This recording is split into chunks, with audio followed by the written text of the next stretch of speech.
नगरसेवक योगेंद्र थोरात यांचा नारी सन्मान उपक्रम, हजारो महिलांना हळदी कुंकू व माहेरची साडी वाटप, सौ संगीता थोरात आणि सौ रामेश्वरी थोरात यांच्या उपस्थितीत सोहळा, हजारो महिलांची उपस्थिती। मिरज शहरातील नगरसेवक योगेंद्र थोरात यांच्या नारी सन्मान उपक्रमाअंतर्गत पाटील गल्ली येथे भव्य हळदी कुंकू व सन्मान सोहळा उत्साहात पार पडला।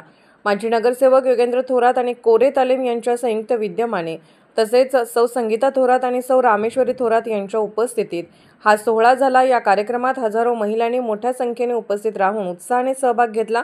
यावेळी उपस्थित महिलांना हळदी कुंकू लावून माहेरची साडी देत सन्मान करण्यात आला।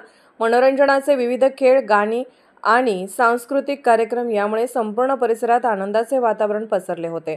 महिलांनी या उपक्रमाचा मनसोक्त आनंद घेतला। नगरसेवक योगेंद्र थोरात यांनी आपल्या नगरसेवक पदाचा उपयोग समाजसेवा आणि नागरिकांच्या विकासासाठी करत अनेक योजना राबवल्या आहेत। उज्ज्वल गॅस योजना, मुलींसाठी मोफत सायकली, बांधकाम कामगार योजना, मुलींचे मोफत शिक्षण, महिलांसाठी देवदर्शन, हजारोंचे डोळ्याचे ऑपरेशन अशी अनेक सामाजिक आणि शैक्षणिक उपक्रम त्यांनी राबवले आहेत। गेल्या 5 वर्षापासून नारी सन्मान या उपक्रमाअंतर्गत त्यांनी केवळ आपल्या प्रभागातीलच नव्हे तर शहरातील अनेक महिलांचा सन्मान केला आहे। महिलांच्या सर्वांगीण विकासासाठी व आत्मसन्मान वृद्धीसाठी अशा कार्यक्रमाची आवश्यकता असल्याचे मतही त्यांनी व्यक्त केले। या उपक्रमामुळे परिसरातील महिलांमध्ये आनंद आणि आत्मविश्वासाचे वातावरण निर्माण झाले आहे।